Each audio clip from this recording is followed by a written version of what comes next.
Bonjour à tous. La majorité des jeunes aujourd'hui qui souhaitent investir dans l'immobilier ou qui veulent se lancer dans l'immobilier se posent la question, qu'est-ce qu'il faut acheter en premier? Est-ce ma résidence principale ou faire un investissement locatif? Ce n'est pas forcément évident. Quand moi j'ai commencé, j'ai cru que c'était évident et j'ai commencé par ma résidence principale. Je peux vous dire que ce n'est pas vraiment la bonne solution pour tout le monde. Il y a certains qui doivent commencer par une résidence principale et il y a d'autres personnes qui doivent commencer par une résidence locative. Tout dépend de vos objectifs et votre projection, ce que vous avez envie de faire à l'avenir. Dans cette vidéo, on va comparer les différentes stratégies et en fonction de ces stratégies, vous verrez quelle stratégie est le mieux adaptée pour vous. Je vous donnerai mon avis aussi à la fin de cette vidéo. Et vous qui regardez cette vidéo, dites-moi en commentaire quelle est la meilleure stratégie. Est-ce vraiment de commencer par une résidence principale ou de commencer par une résidence locative?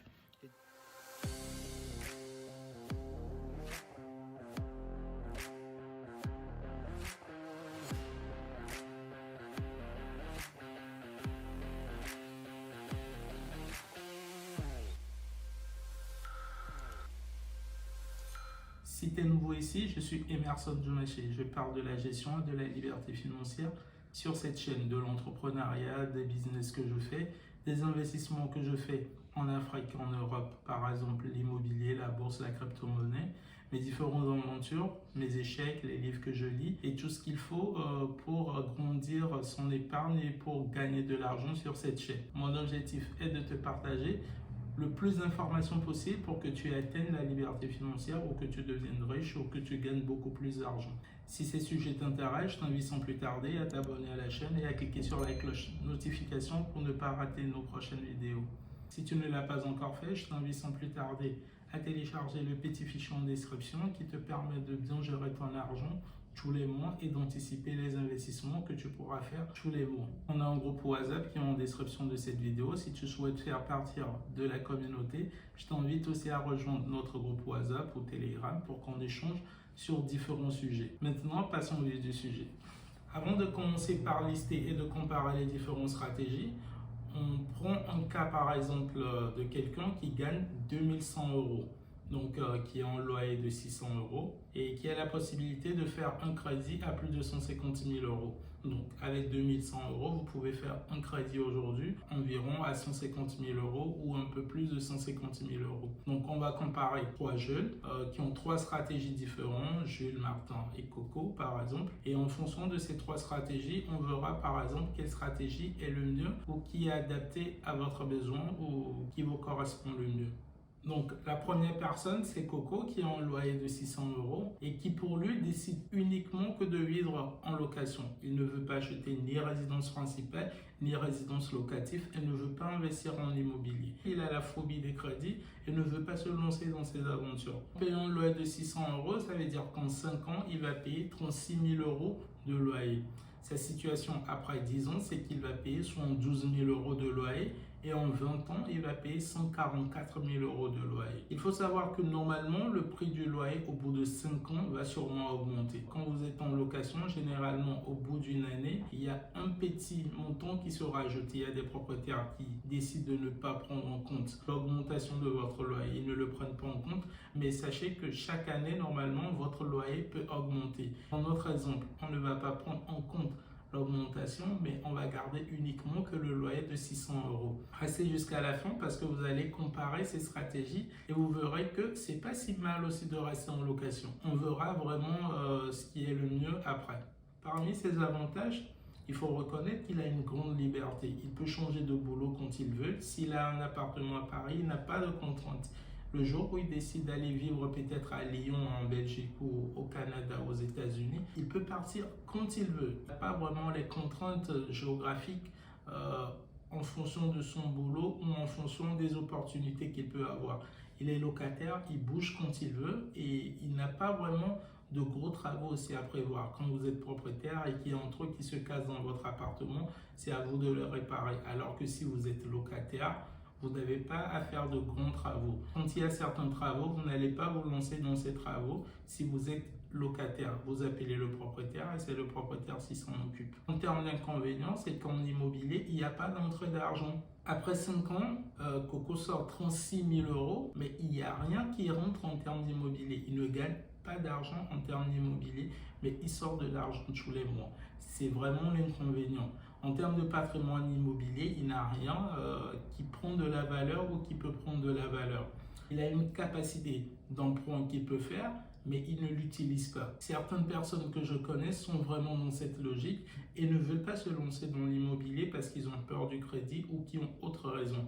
Je ne sais pas si c'est vraiment la meilleure stratégie, mais ce qu'il faut savoir, c'est qu'en termes de dépenses, le loyer constitue vraiment un grand poste de dépenses. Et si vous n'arrivez pas à rentabiliser le loyer ou à trouver une solution pour le loyer, vous aurez vraiment des dépenses énormes à faire tous les mois sans forcément gagner en retour. Passons maintenant à la deuxième stratégie, la stratégie de Jules. Il décide, lui, d'acheter une résidence principale et de quitter son appartement en location ou sa maison en location et d'avoir plutôt une résidence principale, d'avoir un toit où dormir et dire que ce toit l'appartient. L'une des raisons majeures que ces personnes disent, c'est que la résidence principale leur coûte moins cher que leur loyer qu'ils paient. Donc dans cette vidéo, on va comparer aussi Jules, l'argent que Jules dépense comparativement à ce que Coco dépense. Coco qui paie en loyer et Jules qui achète une résidence principale. L'achat d'une résidence principale va lui coûter environ 120 000 euros. J'ai pris 120 000 euros pour ne pas utiliser la capacité d'emprunt qu'il a totalement. Donc sur les 150 000 euros qu'il peut prêter, on se dit qu'il arrive à prêter 120 000 euros pour acheter un appartement. Donc les frais de notaire et les frais bancaires lui coûtent environ 10%, 12 000 euros. Donc ce qui lui fait 132 000 euros. Donc avec un crédit de 132 000 euros sur 20 ans, il va payer 649 euros. Les charges de copropriété pour son appartement sont à 200 euros. Ce qu'on ne vous dit pas en plus, c'est que lorsque vous êtes propriétaire, il y a des charges qu'il faut payer en plus, comme les charges de copropriété. On a la taxe foncière qui peut lui coûter en moyenne environ 1 000 euros, donc on va dire 90 euros tous les mois. On a d'autres dépenses qui peuvent intervenir. Par exemple, lorsque vous avez des travaux dans votre résidence, on a des ravalements de façade qui peuvent intervenir. Moi, dans ma résidence principale, on a décidé de mettre en place des caméras de surveillance pour augmenter la sécurité de la résidence. Et c'est de l'argent qu'on a sorti en tant que propriétaire. Jules dépense tous les mois 939 euros. Sachant qu'on n'a pas pris un appartement qui coûte vraiment très cher et qu'on n'a pas pris en compte le fait qu'il y ait des extras en termes de copropriété. Lorsque vous avez des maisons, c'est pareil. Lorsque vous achetez une maison, vous pouvez avoir des problèmes de toiture et c'est de l'argent que vous sortez de votre poche. Sachez que lorsque vous achetez une résidence principale, ce ne sont pas les seules dépenses que vous pouvez faire. Vous allez faire d'autres dépenses qui vont vous coûter beaucoup plus cher. Même en termes d'assurance, vous allez payer beaucoup plus cher que si vous étiez en location. Au bout de 5 ans, si on prend les 939 euros qu'il utilise tous les mois, on le multiplie par 12 pour avoir le montant l'année et on multiplie par 5, on tombe sur 56 340 euros. La plus-value au niveau de l'appartement, lorsque vous avez un appartement ou une maison dans une ville, généralement, ça prend de la valeur. Si l'appartement il est acheté à 120 000 euros, c'est que l'appartement va prendre une valeur en plus et s'il veut le vendre au bout d'1 an, ou au bout de 2 ans, 3 ans, 4 ans ou au bout de 5 ans, il y aura 3% chaque année que ça prendra. J'ai pris une moyenne de 3%. En fonction des villes, ça diffère. Si vous prenez Lyon par exemple, Lyon en 5 ans, il a fait 20%. Donc ça a augmenté de ouf. En fonction de votre ville, vous pouvez avoir une plus-value de plus de 3% ou de moins de 3%. Mais en moyenne, en général, en France, on a une plus-value d'environ 3%. Il y a certaines villes qui ont augmenté vraiment en fonction de plusieurs critères. Mais on ne va pas rentrer dans ces détails dans cette vidéo. On a pris une moyenne de 3%. Si vous êtes dans une ville un peu correcte, vous allez avoir les 3% en moyenne chaque année. Donc, si on prend les 3% sur 5 ans, il va gagner 19 912 euros de plus-value. En gros, s'il décide de vendre son appartement au bout de 5 ans, son appartement va prendre environ 19 112 euros. Donc, en termes de dépenses nettes qu'il va faire, si on déduit les dépenses totales qu'il fait avec la plus-value que son appartement lui a fait, donc au bout de 5 ans, il a dépensé 37 228. La situation après 10 ans, c'est qu'il va dépenser 71 400 11 euros. Et sa situation au bout de 20 ans, c'est 128 528 euros, sachant qu'il a une plus-value 96 733 euros. Restez jusqu'à la fin parce que ça devient très intéressant. L'avantage que j'ai aujourd'hui, c'est qu'il a une liberté de faire des travaux dans son appartement comme il le veut en fait, ou dans sa maison comme il le veut. Après, il y a des autorisations à demander pour certains travaux, mais la majorité des travaux qu'il peut faire, il est libre de le faire. S'il a 2 pièces ou s'il a 2 chambres, qui veut transformer aujourd'hui en 3 chambres, il est capable de le faire sans forcément avoir l'avis d'un propriétaire ou pas parce qu'il est propriétaire de son appartement. Et l'avantage aussi, c'est qu'il a un patrimoine qui prend de la valeur. Chaque année, c'est vrai qu'il dépense sous les mois, mais il gagne en termes de plus-value. On a un confort et une satisfaction émotionnelle. On est content parce qu'on a une résidence principale, on se dit là où on habite, ça nous appartient. En vrai, pour moi, je ne le prends pas comme ça, mais la majorité des personnes, lorsqu'ils ont une résidence principale, c'est comme s'ils ont un peu réussi. Comparativement à quelqu'un qui paie un loyer, au bout de 21 ans, on n'a plus de crédit à payer et nos dépenses vont être réduites. À part les charges de copropriété qu'on pourra payer, on a un appartement qui nous appartient totalement. Donc, on a 20 ans de crédit et au bout des 20 ans, on a un appartement qui nous appartient et qu'on pourra léguer peut-être à nos enfants ou léguer à quelqu'un d'autre. En termes d'inconvénients, il n'y a pas vraiment d'entrée en termes d'immobilier comme dans le premier cas. Aujourd'hui, on a une plus-value qu'on a sur la maison, mais sachez que la plus-value, ce n'est pas forcément de l'argent qu'on a en mai. Une plus-value, c'est de l'argent qu'on a virtuellement, mais c'est de l'argent qu'on peut avoir lorsqu'on revend l'appartement. Donc, il n'y a pas d'entrée en termes d'immobilier. On a un taux d'endettement qui est aussi élevé, donc la situation est compliquée pour réinvestir après. Si vous payez 600 euros de crédit sur les 2100 euros de salaire que vous avez, ça veut dire que vous avez un taux d'endettement qui est aux alentours de 28,57%. Donc il vous reste environ 5% pour atteindre les 33% en fait. Donc si on prend un exemple, ça veut dire que vous avez une marge d'environ 25 000 ou de 30 000 sur 20 ans pour acheter un autre appartement. Mais voir un autre appartement à 25 000 ou à 30 000, c'est un peu limite. Donc, ça nous bloque si on veut continuer par investir. Pour moi, c'est l'inconvénient qu'il faut vraiment prendre en compte lorsque vous décidez aujourd'hui de commencer par une résidence principale, parce que ça pourra vous bloquer. Mais si vous faites les choses intelligemment et que vous achetez une résidence principale qui ne vous coûte pas cher, vous pouvez toujours avoir une marge pour investir après. Mais la majorité des gens qui achètent leur résidence principale mettent vraiment beaucoup d'argent là-dedans. Et moi, dans ce cas, nous, on a pris quelqu'un qui est très intelligent, qui achète 120 000 alors qu'il a la possibilité d'acheter à 150 000. Certains qui vont gagner les 2100 euros vont acheter un appartement qui va leur coûter peut-être 200 000 ou 250 000 euros. Dans certains cas, la banque va leur suivre. Ça veut dire qu'ils ont un taux d'endettement qui est de 33% ou de 40%. Donc, ce qui les bloque après pour investir. Maintenant, on passe à la troisième stratégie. La troisième stratégie, c'est de commencer par une résidence locative. C'est la stratégie de Martin, par exemple. On prend le même exemple qu'on a pris tout récemment. Mais la différence ici, c'est que Martin, lui, le met en location et il a un cash flow de 400 euros. C'est-à-dire qu'après avoir payé tous les dépenses qu'on a tous les mois, environ les 939 euros, il gagne encore environ 400 euros en plus. Donc Martin, lui, décide de rester en location et de gagner de l'argent avec l'immobilier.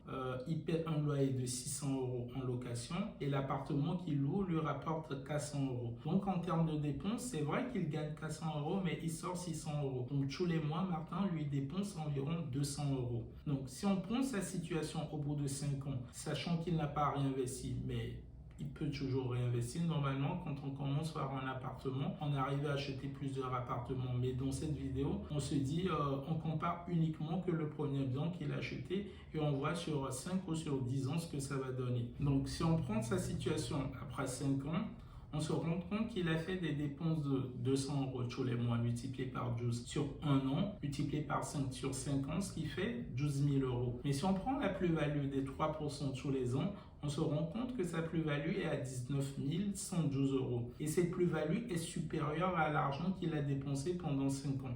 Donc, au bout de 5 ans, s'il décide de vendre, ça veut dire qu'il va gagner environ un bénéfice de 7 112 euros. C'est vrai que tous les mois, il dépense 200 euros, mais il a une plus-value qui est beaucoup plus importante que l'argent qu'il sort de sa poche. Si on prend sa situation au bout de 10 ans, il va avoir un bénéfice de 17 269 euros. Et si on prend le reste au bout de 20 ans, un bénéfice d'environ 48 733 euros. Commençons par les inconvénients de Martin. L'inconvénient principal, c'est que lorsque vous commencez par investir dans l'immobilier, vous prenez plaisir et vous investissez dans l'immobilier et sans forcément penser à acheter une résidence principale.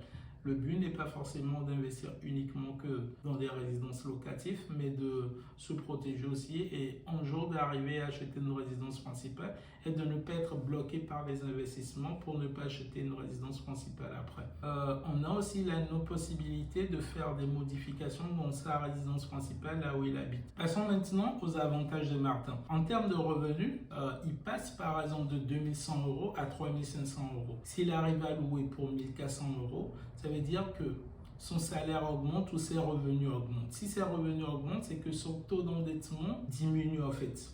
Pour calculer son taux d'endettement actuellement, on prendra les 70% des 1400 euros plus les 2100, ce qui lui fait environ 3080. Et si on prend le crédit qu'il paie en fonction de ces 3080 qu'il a aujourd'hui, ça veut dire que son taux d'endettement est à 19%. Ça veut dire qu'il peut faire un crédit encore d'environ de 100 000 euros pour acheter aujourd'hui sa résidence principale ou pour réinvestir et augmenter encore ses différents revenus. L'avantage principal aussi, c'est qu'il a un patrimoine qui prend de la valeur, la satisfaction émotionnelle d'avoir aussi un appartement. Maintenant, on va passer à la partie la plus importante de la vidéo, là où on compare vraiment les trois stratégies. Donc, restez jusqu'à la fin et vous verrez vraiment ce qui est intéressant et vous comprendrez quelle stratégie est le mieux adaptée pour vous. Si on prend par exemple les trois stratégies, Coco, Jules et Martin, on remarque qu'en dépenses mensuelles, on a Coco qui dépense 600 euros pour son loyer. On a Jules qui dépense environ 939 euros et on a Martin qui dépense uniquement que 200 euros en termes de loyer. Si on réfléchit bien, Jules, il a une résidence principale, mais tous les mois, il dépense beaucoup plus que Coco. L'argument en disant que votre résidence principale va vous coûter moins cher que votre résidence locative, elle n'est pas toujours vraie. Dans plusieurs cas, vous allez toujours payer plus cher lorsque vous êtes propriétaire que lorsque vous êtes locataire. Mais l'avantage principal, c'est qu'au bout de 21 ans, Coco restera toujours locataire, continuer à payer son loyer, alors que Jules, il deviendra propriétaire et il n'aura plus de crédit. Et dans l'histoire, la personne qui gagne le plus, c'est Martin, sachant qu'il a combiné les deux stratégies. Il est en location, mais il achète un appartement qu'il loue à d'autres personnes qui lui rapportent de l'argent. C'est un grand avantage normalement lorsque vous êtes investisseur et que vous payez un loyer qui n'est pas énorme. Et je pense que c'est l'une des meilleures stratégies qu'il faut faire en fait. Si vous arrivez à avoir un loyer qui n'est pas assez cher dans une ville qui est correcte, au lieu de quitter cet appartement, vous pouvez prendre la décision d'investir en premier et de gagner de l'argent. Et l'argent que vous allez gagner va être utilisé pour payer votre loyer actuel, sachant que vous avez un appartement ailleurs. Si on prend aussi notre tableau comparatif, on remarque qu'en vendant au bout de 5 ans, Jules, il perd vraiment de l'argent. Donc, il perd de l'argent parce que même avec la plus-value, il va perdre environ 37 228 euros. Sachant que Coco, lui, l'aura dépensé que 36 000, sans forcément faire de démarche et sans forcément rien faire. Donc, prenez bien en compte que si vous achetez une résidence principale, ce n'est pas pour vivre là-dedans pendant 3, 4 ou 5 ans. Même au bout de 5 ans, en le vendant, vous allez perdre de l'argent. Mais il y a certains qui arrivent. Si votre vie n'a pas vraiment fait de plus-value énorme, mais au bout de 10 ans, vous perdez de l'argent. Il faut dépasser les 10 ans avant de gagner de l'argent avec votre bien. Ou vous pouvez gagner de l'argent en une courte durée, mais c'est que votre ville a pris vraiment de la valeur ou que vous avez fait des travaux de réaménagement pour augmenter la valeur de votre appartement. C'est la stratégie que ceux qui font de l'achat-revente utilisent. On remarque que sur ces trois stratégies, il est intéressant de faire la stratégie de Martin parce qu'on a un cash flow positif et qu'on gagne de l'argent tous les mois. Mais sachez qu'il n'est pas évident d'avoir un cash flow. Là, on a pris un investisseur qui est malin et qui sait ce qu'il fait. Il y a plusieurs personnes qui investissent mais qui perdent de l'argent tous les mois. Il y a certains qui achètent un appartement et qui n'ont pas forcément un cash flow derrière.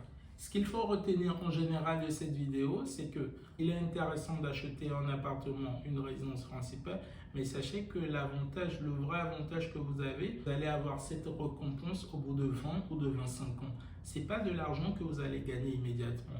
Et si par exemple vous tombez sur une affaire qui vous permet de dépenser moins que votre loyer actuel, vous êtes tombé sur une très très bonne affaire. Et n'hésitez pas à vous lancer dans ce bien. Si vous achetez un appartement aujourd'hui ou une maison qui vous coûte moins cher que le loyer que vous payez aujourd'hui, c'est une très bonne affaire parce que ça vous fait économiser à la fois de l'argent que vous êtes censé dépenser tous les mois, mais aussi ça vous fait gagner de l'argent, la plus-value au niveau de l'appartement.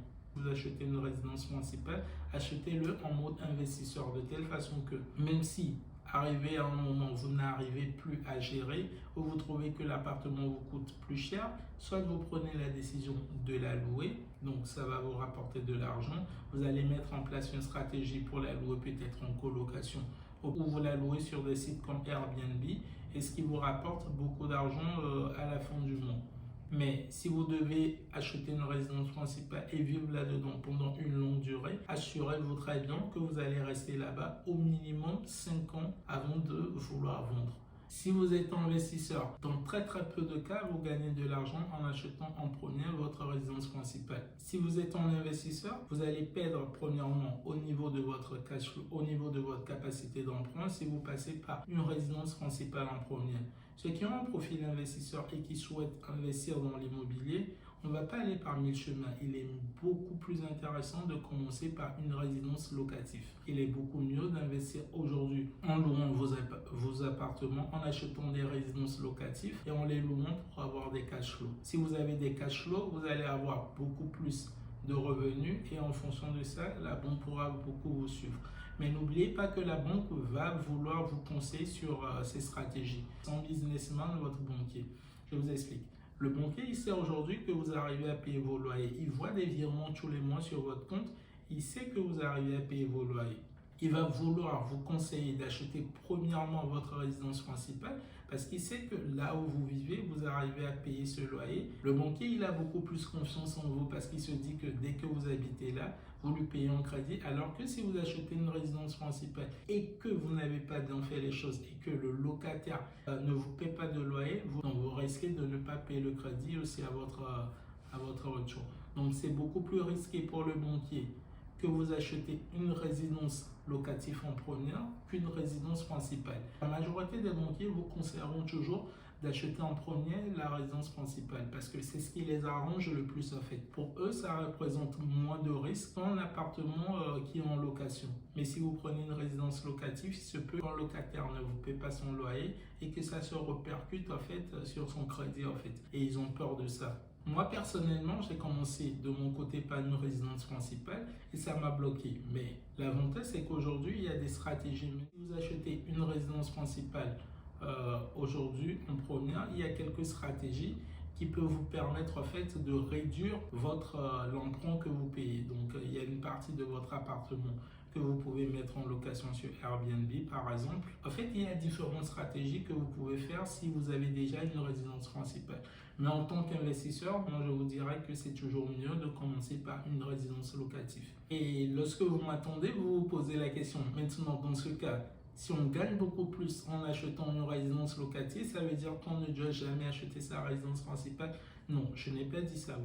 Pas que vous devez acheter, mais c'est important aussi d'avoir une résidence principale. Il faut peut-être juste commencer par des investissements locatifs qui vont vous rapporter de l'argent, ce qui va à la longue en fait augmenter votre capacité d'emprunt et vous pouvez vous offrir la maison ou l'appartement que vous souhaitez ou dans le coin ou dans la ville que vous souhaitez. Si votre capacité d'emprunt augmente, ça veut dire que la banque pourra vous suivre lorsque vous allez vouloir acheter votre résidence principale. Vous pouvez aussi commencer par la résidence principale si vous ne souhaitez pas investir ou si vous avez vraiment un salaire qui est énorme et que votre capacité d'emprunt ne vous fera pas défaut, vous pouvez commencer par votre résidence principale.